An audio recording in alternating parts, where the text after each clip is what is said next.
Good morning. Today we're making restaurant quality pizza at home.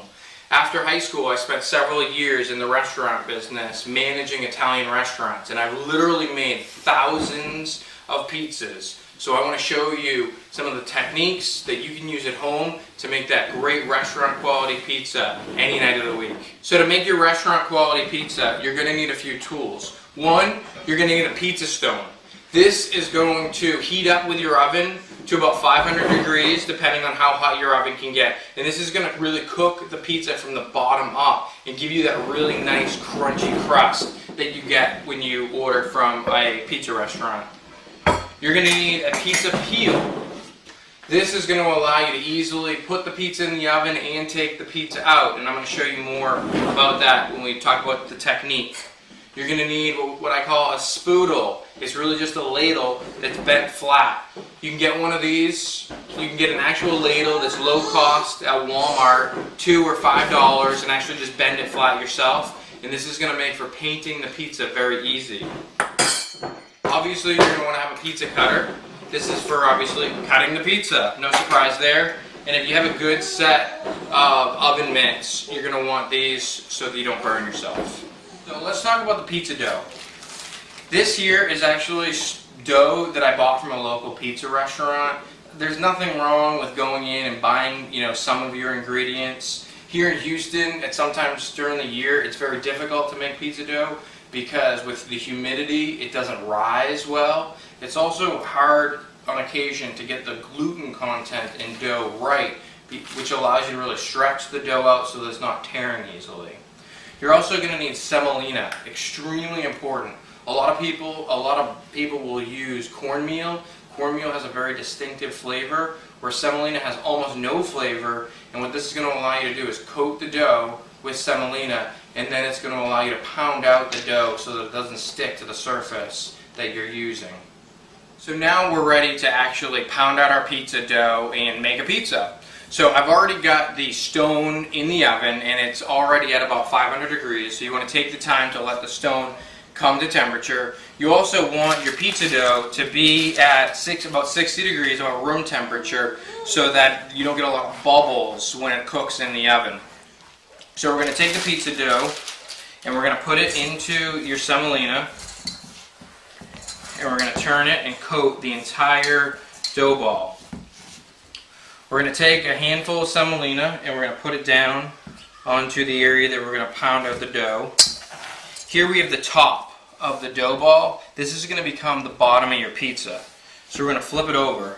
We're going to take our thumbs and our forefingers and we're going to work around the dough, pinching it.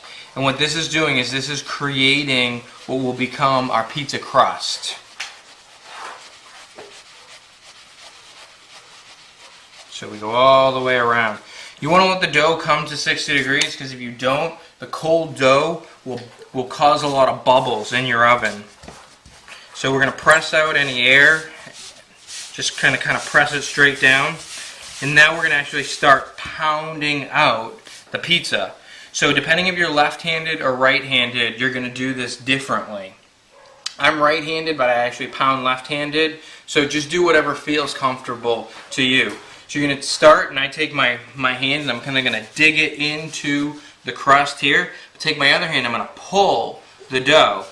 So what I'm doing is I'm kind of pressing my fingers in and then turning it with my left hand and kind of press and pull. Press and pull. This is probably going to take you a little bit of practice, but obviously practice makes perfect. And you're going to kind of keep going, and your dough is...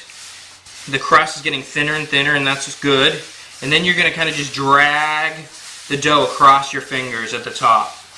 If you tear the dough, no problem. You're just going to pull the dough back over itself and push it down and repair it yourself. Don't worry about tearing the dough. If your dough is tearing very easily, it's probably because you don't have a high gluten dough. The gluten in the dough allows it to be stretchy. And without that gluten content, it is going to tear easily. So in many cases, if you buy a good dough from a restaurant, you're not going to have that problem. If you make your own dough, make sure that you get a high gluten flour to make sure that you have nice stretchy dough. So we're going to continue to pound out the dough here, and then we're gonna work our way kind of into the middle and just stretching it by pulling our hands apart. And what I'm doing now is I'm making sure that the dough is consistent all the way across so that this has the same thinness. I'm gonna work the crust a little bit, and I'm just continuing to spin the dough and pull the dough across my fingertips. And just continue to stretch it out. And then I'm gonna pull even more as it gets bigger, and it's kind of a slow process. And then what you may need to do in this case, I'm going to need to actually pick up the dough, and what I'm doing is I'm using kind of 2 fists, and I'm going to just kind of pull it apart a little bit with my fists and turn it. Pull and turn, and stretching out the dough. And so there you have your dough. It's ready.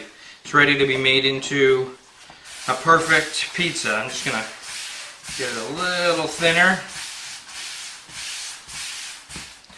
So I've got my pizza stone in the oven, so I'm going to pull that out. You're going to be very careful because that pizza stone is about 500 degrees.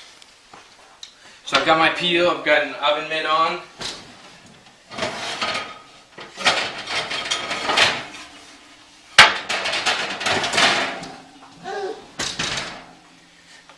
And so we take our pizza stone, we put it on top of our peel. And here is where we take our dough and we put it right on top. So what's going to happen is your dough is going to actually start cooking as soon as you place it on here. You're going to kind of stretch it out, being careful not to burn yourself, so that it's the same shape as the stone, a nice circle. And now the dough's already cooking. If you don't use a pizza stone, you'll never get the bottom to be nice and crispy, because what will happen is you'll put the stone inside your oven and the pizza stone will heat up with the pizza. The top will end up being cooked, but the bottom will not be. I'm going to take my sauce and I'm going to pour it right in the middle with my spoodle, and you can see some steam because it's already starting to cook.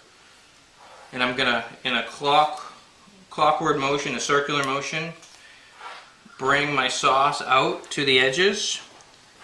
If you need a little bit of more sauce, that's fine. And you don't need to go all the way to the edge. You actually don't want to go all the way to the edge. As things heat up in the oven, your sauce is going to get a little looser and everything's going to go outward.